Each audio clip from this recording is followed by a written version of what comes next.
the Fuel Sports Network. Behold the King of Kings. We couldn't do diddly poo. I'm dropping the hammer. No, you're not. And that's the bottom line. Here, have a quarter, make a phone call. I have wrestled with an alligator. What? I done tussled with a whale. What? I done handcuffed lightning, throw thunder in jail. Funky butt loving. Did he say funky butt loving? There's no crying. There's no crying in baseball. Let the big dog eat. Woo!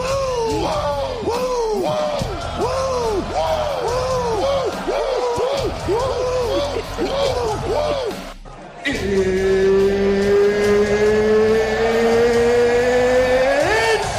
time!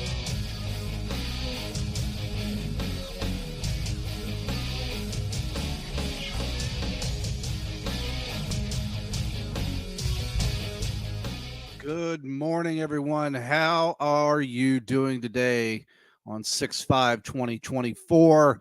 This is the Derek King Show. Welcome, one and all. We've got a bunch of fun stuff to talk about. But before we get going, I want to remind you guys, we're on Roku and Amazon Fire. We're on Instagram. We're on X. We're on fuelsportsnetwork.com. We are absolutely everywhere that you could find us. Anything that money can buy, that's where we're at. I also want to give a shout out to McDougalBats.com. Go over there, use the code Fuel Sports Network, get yourself a nice little discount, and get yourself a custom-made bat from some of the greatest bat makers in the business today. You won't regret it. Made in the USA by USA hands with USA materials. That is the way we like to do business. So let's get down to it today on 6-5. One of the things that I want to talk about specifically is the upcoming UFL Championship game. Well, specifically, we have 3 different sets of games that are coming up over the next few weeks. We have the XFL Championship game, which will be played in St. Louis. And we have the USFL Championship game. And then you have the UFL Championship game that will culminate at the Dome at America Center in St. Louis. It's been a long road to this point.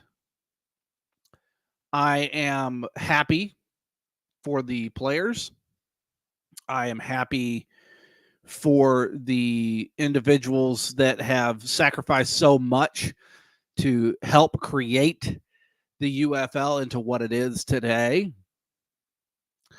And look forward to hopefully some really great football being played between the teams. Now, let's specifically get into the Battlehawks for a second, because I feel that there's certain things that haven't been talked about per se.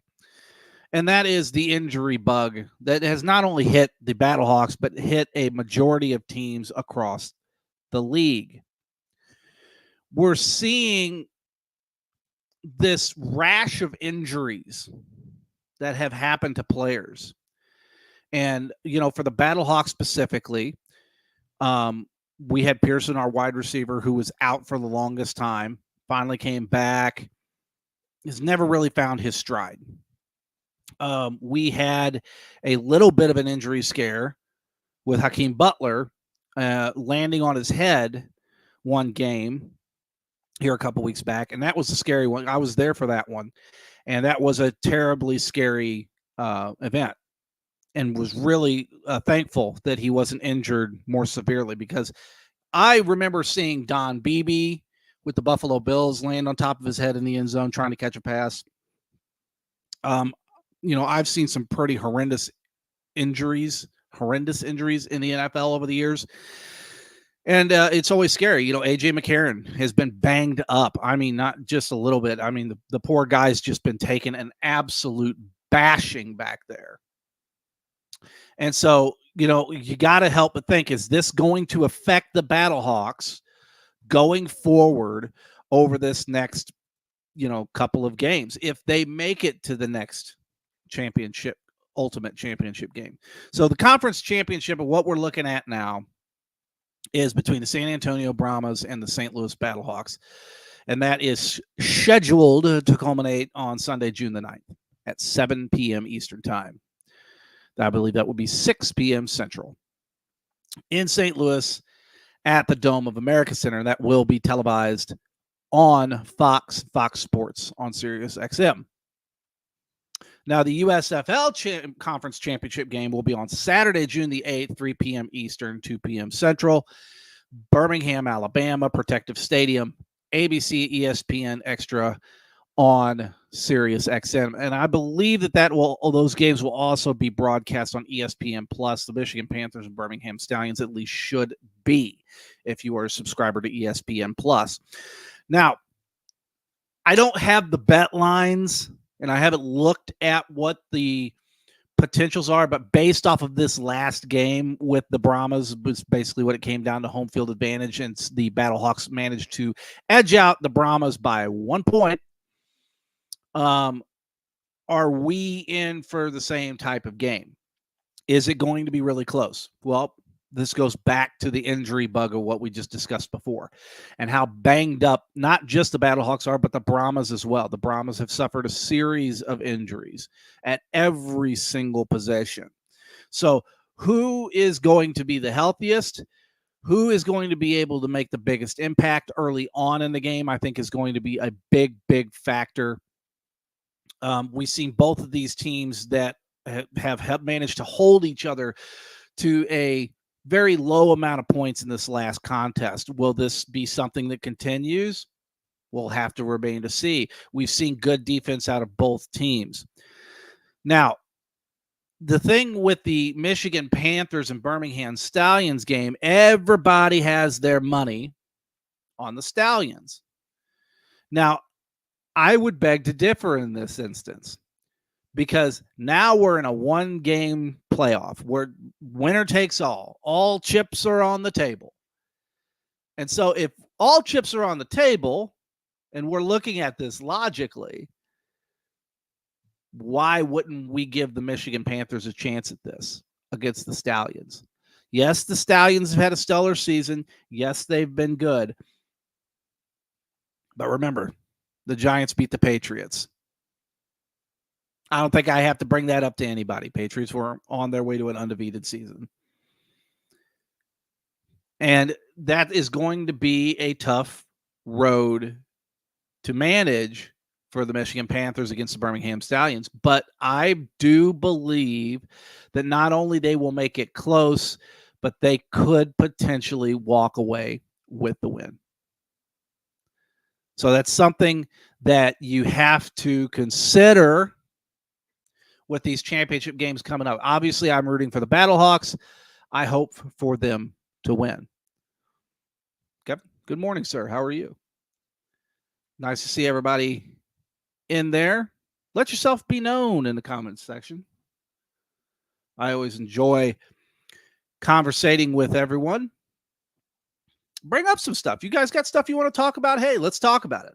You know me, I don't really care. I'll talk about anything. I have my hot button topics that I will discuss, and we're going to get into a little bit more of that in just a moment. But be more than welcome. You want to talk about my jerseys over there? You want to talk about my Warren Moon, one of my prized possessions over there?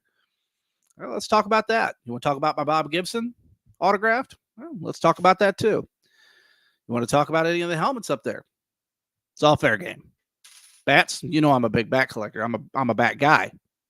Let's do that. But we're going to segue into this next segment here. And that is, what are we doing? And it's a new segment that I've come up with. And I asked the question about a a specific topic. What's going on? What are we doing? And so I would ask everybody, what's with you? What's going on your end? Something new, something different, something changed. So we're going to call it What in the World. And the what in the world that I want to discuss is this Caitlin Clark situation in basketball. Pat McAfee from the much exalted Pat McAfee show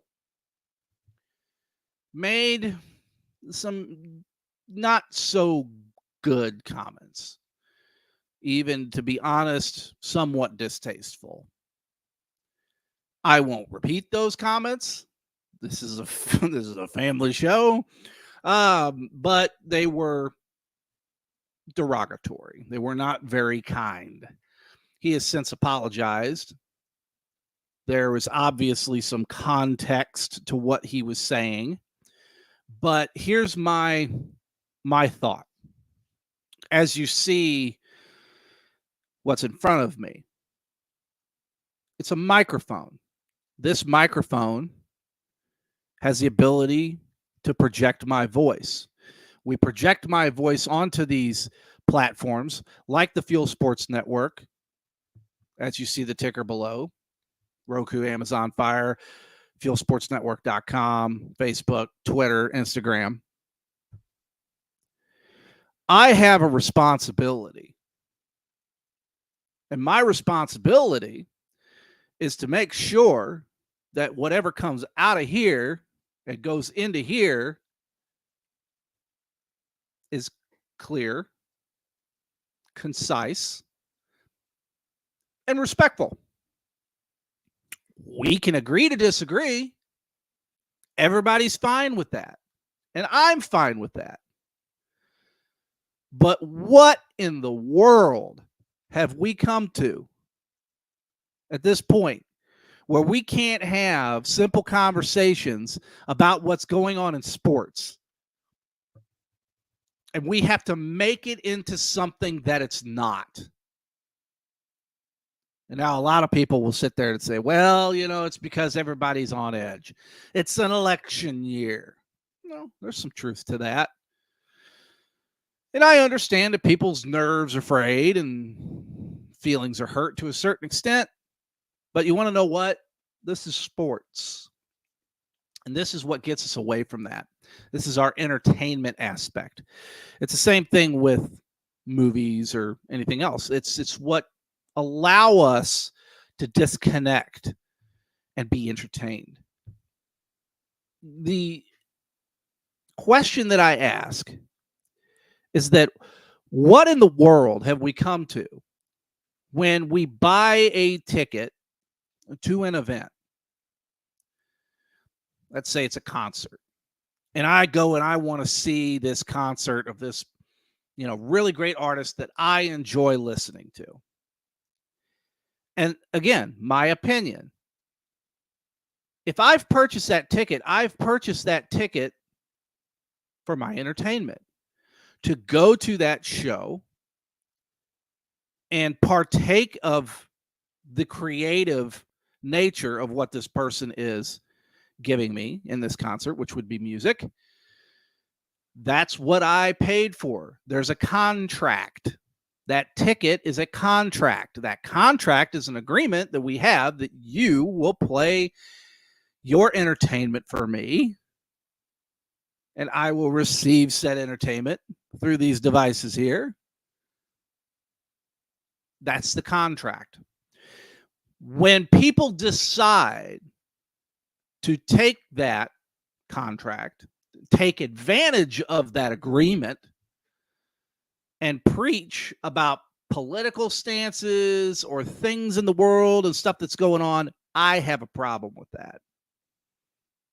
Because my responsibility to you is to bring you the sports news and not bring anything else into that.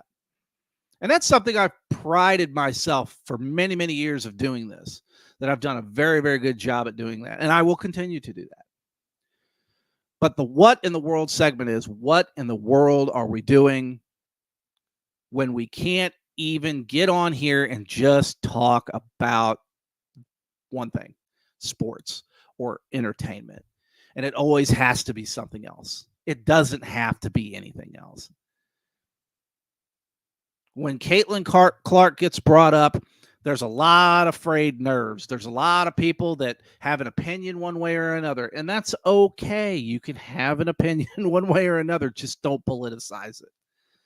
That's where a lot of these big problems have occurred in the sports talk world. You see it on ESPN. You hear it on radio. You see it on live streams. It's all over. I know there's a lot of things, edgy things that I could talk about that would garner me massive attention and attraction and numbers and all of this other stuff. But that's not why I do it. That's not why I do any of this. I do it because I have made a contract with you guys in agreement that you're going to listen to me or, watch my content and not feel like you're being preached at. And that's the whole point.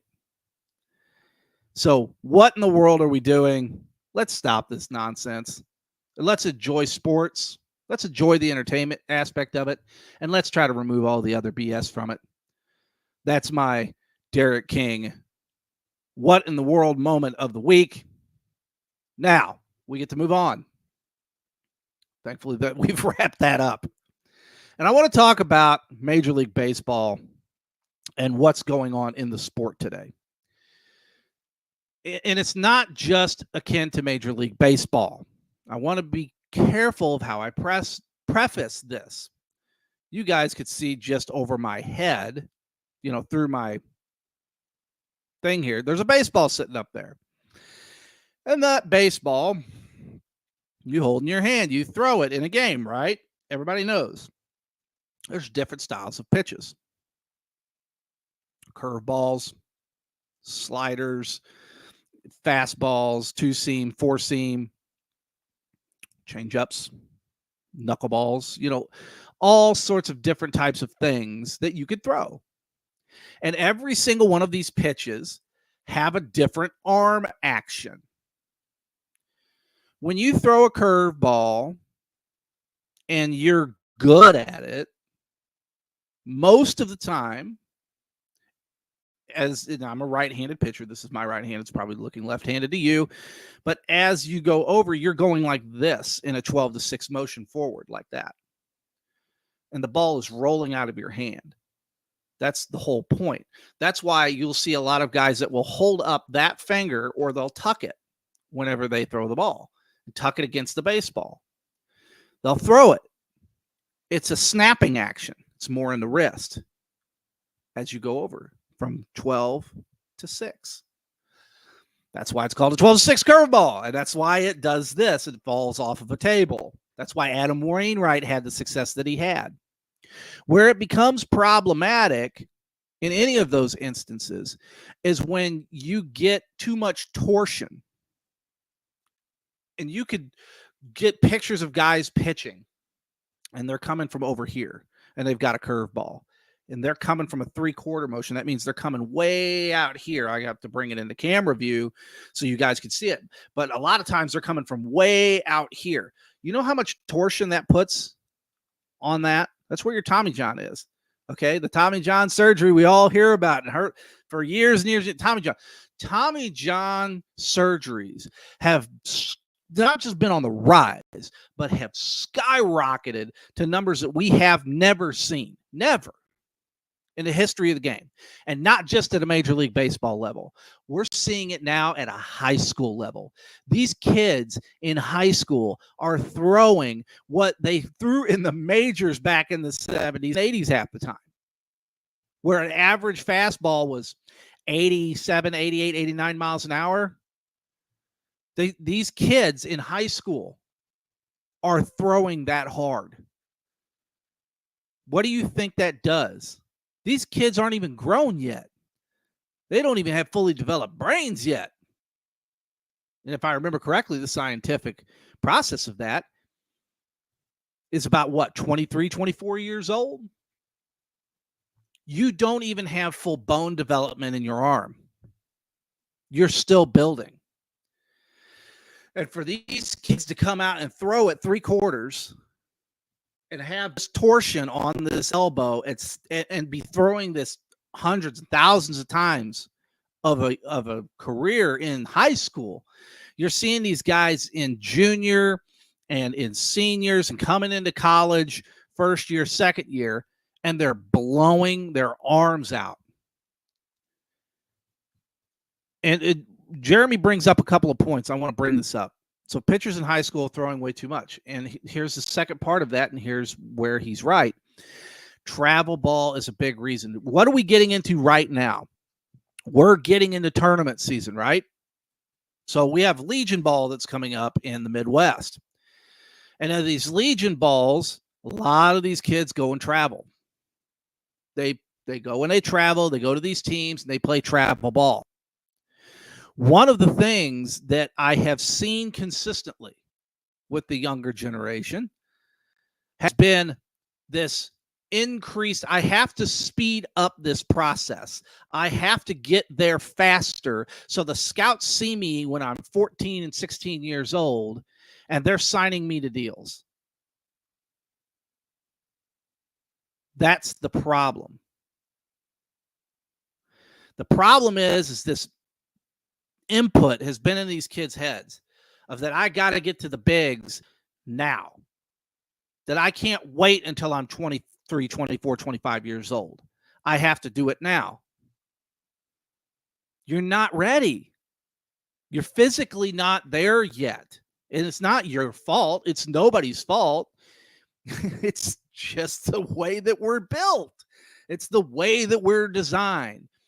And when you talk about these kids throwing, they're now being taught by major leaguers and professionals that have honed and perfected their craft over 10, 15, 20 plus years or longer.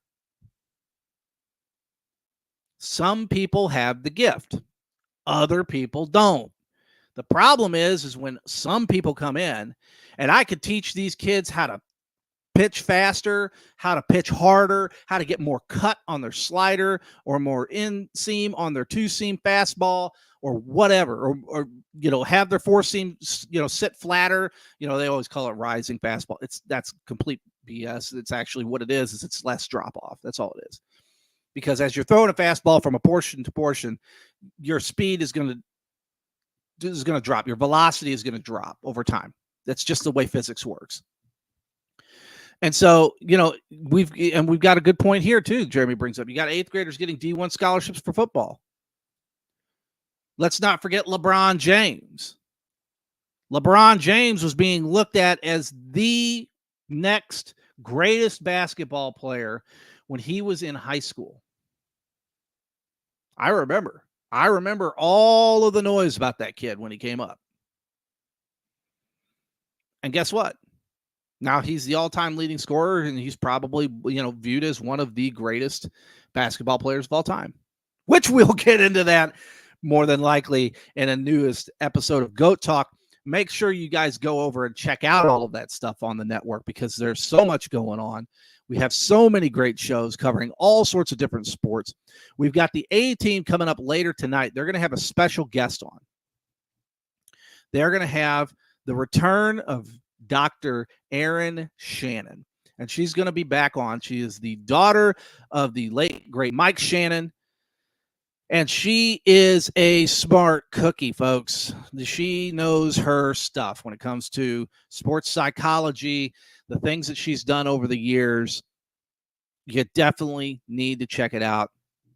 They will be on tonight on the Fuel Sports Network. Make sure you go over to the Facebook pages and the Instagrams and all that stuff. And make sure you make sure that you're subscribing to stuff, even over on the YouTubes, and make sure that you guys are doing all of that, because if you don't, you're going to miss this great content, and you don't want to miss what Dr. Erin Shannon is going to be talking about tonight on the 18.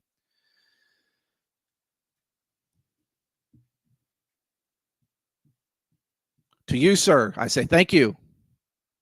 Excalibur of the Lou. Thank you, sir, for everything that you do.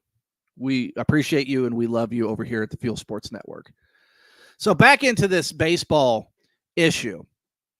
And I've been having this conversation with parents recently, especially about equipment and the cost, right? The cost incurrence that these parents take on. Because, again, one of their main goals is hopefully to be able to get their kid a scholarship to go play at, maybe KU or Tennessee, or go play out at UNLV or wherever.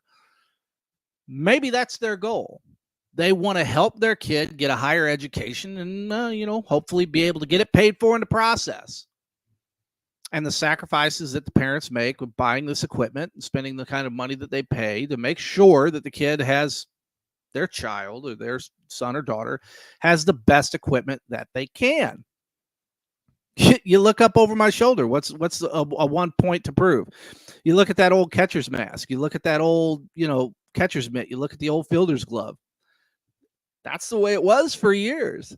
And now you look at my old Wilson glove right here in the A series, A2000. We're talking about such a leap in all of these equipment things and the catcher's masks and the pads and the different things that these kids are now being, they're having it thrust upon them, and the amount of money that this stuff costs. And what if you have 2-3 kids that are playing ball? That could get expensive really, really quick. Let me ask any of the parents out there, get in the comments section, and you can tell me. You see the bats over here behind me, right? We got a couple standing up right there, and I'm going to prove a point about bats specifically.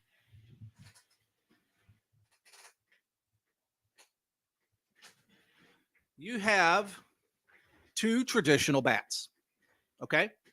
Very traditional styling. This one right here, which is a newer Powerwood M10 made by the McDougall Bat Company. This is the company we've partnered with on product because we believe in the product. Then you have a Louisville Slugger. You obviously can see that I've used this one quite a bit. But this is just a Major League Baseball standard, genuine Louisville Slugger. Nothing special. It's a maple. It's a good, solid bat.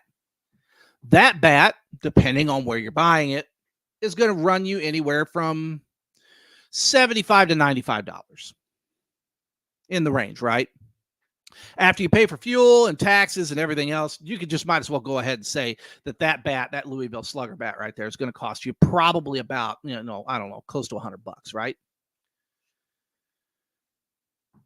Now, how many of those bats do you think you're going to have to buy in a season or over a kid's career in high school, maybe even college? 2, 3, 4? I'd say the likelihood is probably somewhere in the 4 range. 3 to 4. It depends on how much your kid is playing. It depends on if they're playing traveling ball, like the good doctor, Jeremy Housewright, was saying. You're probably looking at 3 to 4 of these bats right here. Now, I agree with Jeremy on this right here. Get rid of metal bats at college level. Here's what I'm going to suggest. I'm going to steal a line from a political figure for a moment, but I'm just going to say it because I think it's funny. I think it's great, and I think it's hilarious. But let's make wood bats great again. What's wrong with that? Let's make it great again. Let's bring back the wood. Let's do that. This bat here is going to cost you somewhere in the vicinity of $250 to $300. These are a custom-made bat in the USA with USA materials by a USA company, father and son's company, that they manufacture these bats in Oregon. You can't beat it. Guys, this is where it's at. You'll buy this one bat and you're done. Yeah, go ahead and buy yourself an $85, Louisville Slugger backup, maple or ash or whatever you want to. But at the end of the day, this is where you want to be. I'm telling you, let's make wood bats great again. That's really what it's all about.